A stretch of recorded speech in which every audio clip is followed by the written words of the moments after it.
పెళ్ళైనా పండగైనా వేడుక ఏదైనా పట్టుచీరల ప్రత్యేక వేదిక వారాహి సిల్క్స్. సాంప్రదాయానికి సౌందర్యానికి వారధి. నమస్కారం, నేనండి గీతాంజలి. మీకోసం సుమన్ టీవీ రామేశ్వరం వచ్చింది.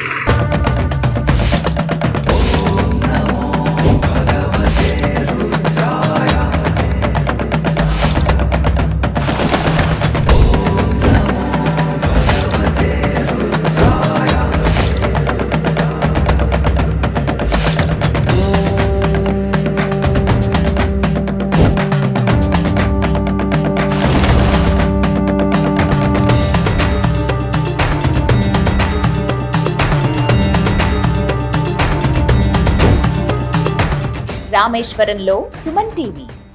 ప్రత్యేకించి రాముల వారు ప్రతిష్ఠించినటువంటి ఆ శివలింగ దర్శనం అనేది సర్వపాపహరణం అని చెబుతూ ఉంటారు. ఇందులో భాగంగా రామేశ్వరంలో వీక్షించవలసినటువంటి తీర్థాలు, క్షేత్రాలు ఇంకా చాలా ఉన్నాయండి. అందులో అంటే రామేశ్వరం వచ్చిన వాళ్ళు ఖచ్చితంగా దర్శించుకోవాల్సినటువంటి ఆలయం పంచముఖి హనుమాన్ దేవాలయం. ప్రస్తుతం అక్కడే నేను ఉన్నాను. మెయిన్ రోడ్డు పైనే ఉంటుందండి. మీరు పంబన్ బ్రిడ్జ్ దాటుకుని అలా రామేశ్వరం వస్తూ ఉంటే మీకు కుడివైపున కనపడుతుంది. ఇంకా చెప్పాలంటే నటరాజస్వామి దేవాలయం ఏదైతే ఉందో ఆ దేవాలయానికి ఎదురుగుండా ఉంటుంది. మరి వెళ్ళి దర్శనం చేసుకుందామా? ఇక్కడ ఇంకొక ప్రత్యేకం కూడా ఉంటుంది.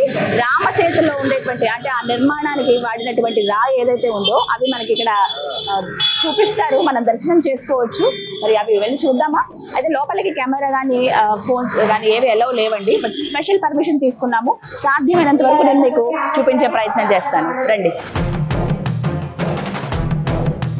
ఇగో ఇక్కడ ఫస్ట్ మనం మొబైల్స్ అన్ని సబ్మిట్ చేసేయాలి. కెమెరా కానీ ఫోన్ కానీ ఏవి ఎలవ్ లేవని చెప్పాను కదా, ఇక్కడ ఇచ్చేసేయాలి. ఇచ్చిన తర్వాత మనం లోపలికి వెళ్ళొచ్చు.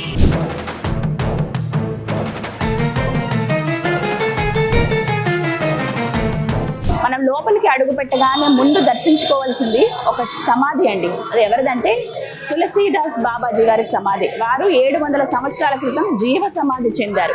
ఇక్కడే ఆయన హనుమాన్ని పూజించారు. 700 సంవత్సరాల క్రితం ఒక రాయికి వెలిసినటువంటి స్వయంభూగా వెలిసిన హనుమాన్ని, పంచముఖ హనుమాన్ని కొలిచింది వారే. అప్పటి నుంచి అలా పూజలు కొనసాగుతూ వస్తున్నాయి. అయితే వారు మాత్రం జీవ సమాధి చెందారు. వారి సమాధి మనకి ఇక్కడ కనపడుతుంది. ఒక్క నిమిషం దండం పెట్టుకుని ధ్యానం చేసుకుని వెళ్ళొచ్చు.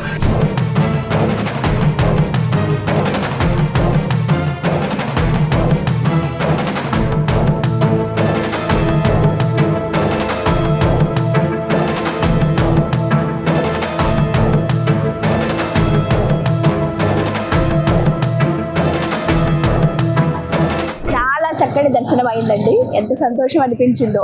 కొన్ని ప్రదేశాలకు వస్తే ఆ ముఖ్యమైనవి తెలుసుకుని చూసాం అన్నప్పుడు ఆ ఆనందం ఉంటుంది చూసారా, అలా అది ఆ అనుభూతి ఉంది నాకైతే.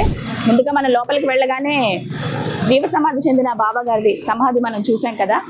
వారిని ఒకసారి స్మరించుకుని దండం పెట్టుకుని అక్కడ వినాయకుడు, శివలింగం కూడా ఉంటాయి. దండం పెట్టుకున్న తర్వాత అలా కొంచెం ముందుకు వెళ్తే పెద్ద పంచముఖ హనుమాన్ విగ్రహం కనిపిస్తుందండి. ప్రతిష్ఠించిందే. అయితే 18 ఫీట్లు ఉంటుంది. ఏకశిల విగ్రహం అండి. ఎంత బాగుందో అంటే నల్లటి విగ్రహము. స్వామికి నువ్వుల నూనెతో అభిషేకం చేస్తారు.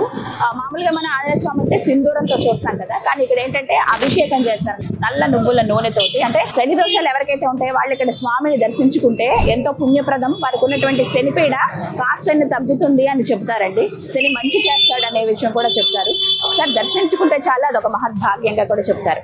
అలా ఆ స్వామిని 18 ఫీట్లలో ఉన్న పంచముఖ హనుమాన్ని చూసి అలా నెమ్మదిగా మనం లోపలికి వెళ్ళొచ్చు. అక్కడ మనకి క్లియర్ గా రాసి ఉంటుంది బోర్డు మీద, floating stone, Ram Setu floating stone మీరు చూడొచ్చు అని చెప్పి. అలా నెమ్మదిగా లోపలికి వెళ్తే బాబాజీ ఎవరైతే ఉన్నారో వారి తర్వాత ఉన్నటువంటి గురువులు ఎవరైతే ఉన్నారో వాళ్ళందరి ఫొటోస్ మనం చూడొచ్చండి. ఎవరెవరు ఎంతకాలం పాటు ఇక్కడ సేవలో ఉన్నారు అని చెప్పి. అలా అవన్నీ చూసుకుంటూ నెమ్మదిగా మనం ముందుకు అలా నడుచుకుంటూ వెళ్తే లోపల కేసీఆర్ గారు వచ్చారట. అయితే ఆయనకి ఎలా స్వాగతం పలికారు, ఆయనకి ఎలా చూపించారు ఈ ఫ్లోటింగ్ స్టోన్స్ అవన్నీ చెప్పి కొన్ని ఫొటోస్ ఎగ్జిబిట్ చేశారు. అవి అలా చూసుకుంటూ బయటకు వస్తే మనకి ఫ్లోటింగ్ స్టోన్ ఏదైతే ఉందో అది చూపిస్తారండి. దానికి సంబంధించిన కథ అంతా చెప్తారు ఏంటి ఎలాగా అని చెప్పి. 1964వ సంవత్సరంలో పెద్ద తుఫాన్ వచ్చింది కదా, అప్పుడు ఈ రాళ్ళు ఒడ్డుకి కొట్టుకొచ్చాడు ధనుష్కోడి దగ్గర. ఏంటో ఇవి ఇంతకున్నాయని చూస్తే అవేమో తేలుతున్నాయి పైకి.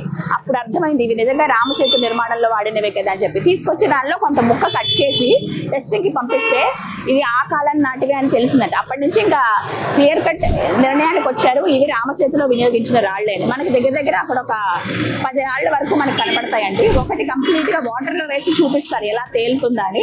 అసలు అది అంటే ముట్టుకునే అవకాశం లేదు.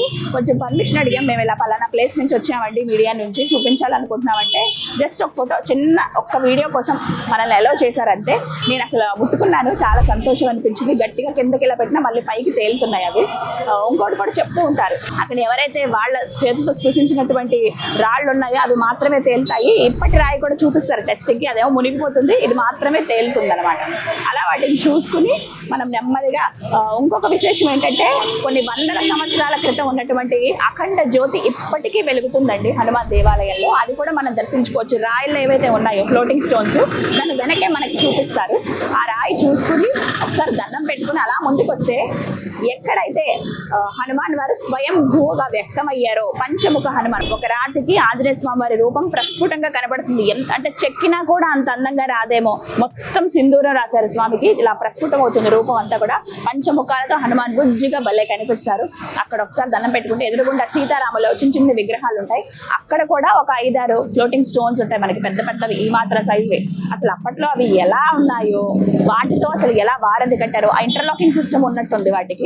అందుకని ఆ రాళ్ళు కూడా ఒకసారి చూసిస్తే చాలు, జన్మ ధన్యమైనట్టే. ఆయన వీళ్ళందరూ అంటే ఆంజనేయ స్వామి గారి, సుగ్రీవుడు కానీ, వానర సైన్యం, వీళ్ళంతా స్పృశించి రామ రామ అంటూ వేసినటువంటి ఆ రాళ్ళు, రాముల వారు దానిపైన నడిచారు, రామ లక్ష్మణుల వారు నడిచినటువంటి రాళ్ళవి. అవి ఎంత పుణ్యప్రదమో కదా. అలా వాటిని దర్శించుకుని దండం పెట్టుకుని కాసేపు కూర్చుని అలా బయటకు వచ్చేయచ్చు. రామేశ్వరం అంటే మనం తెలుసో తెలియకో జీవితంలో ఎన్నో తప్పులు చేస్తూ ఉంటాం, కొన్ని పాపాలు చేస్తూ ఉంటాం. ఆ పాప ప్రక్షాళన, మనస్తాపం ఉంటుంది మనకి, అయ్యయ్యో ఇలా చేశాను అని. మనం ఏం చేస్తాం, పశ్చాత్తాప పడాలనుకుంటాం, పశ్చాత్తాపం పడతాం కూడా. మరి ఏం చేయాలి, పశ్చాత్తాపానికి మించిన ప్రాయశ్చిత్తం లేదు అని అంటారు. అలాంటి వాళ్ళకి కూడా పాప పరిహారం కోసం వచ్చి 2 సముద్రాలు కలిసేటువంటి ఈ ప్రదేశంలో స్నానం ఆచరించి ఆ రామనాథుడిని దర్శించుకుంటే గనక ఆ పాప ప్రక్షాళన అవుతుంది అనేది ఒక నమ్మకం ఇక్కడ భక్తులు. అలా చాలా మంది ఎక్కడెక్కడి నుంచో వస్తారండి, దేశ విదేశాల నుంచి, ప్రత్యేకించి భారతదేశంలో ఉన్న వివిధ రాష్ట్రాల నుంచి.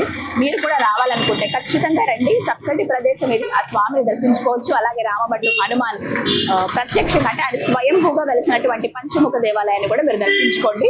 మనకి చెప్పాను కదా, పంబన్ నుంచి అలా స్ట్రైట్ గా మనం గోపురానికి వెళ్తూ ఉంటే, ఆలయం దగ్గరికి వెళుతుంటే మీకు రైట్ సైడ్ కనపడుతుంది నటరాజ స్వామి ఆలయానికి ఆపోజిట్ లోనే, మెయిన్ రోడ్డు మీద ఉన్నాను నేను. సో చాలా ఈజీ అడ్రస్ అండి, మీరు గూగుల్ మ్యాప్ పెట్టుకున్నా సరే ఈజీగా రావచ్చు. టెంపుల్ నుంచి 1-2 కిలోమీటర్లు ఉంటుంది అంతే, అంతకన్నా దూరం ఏమి ఉండదు. హ్యాపీగా వచ్చి ఆ స్వామిని దర్శించుకోండి. మీకు కూడా ఆ స్వామి దర్శనం కలగాలని మనస్ఫూర్తిగా కోరుకుంటున్నాను. జై హనుమాన్.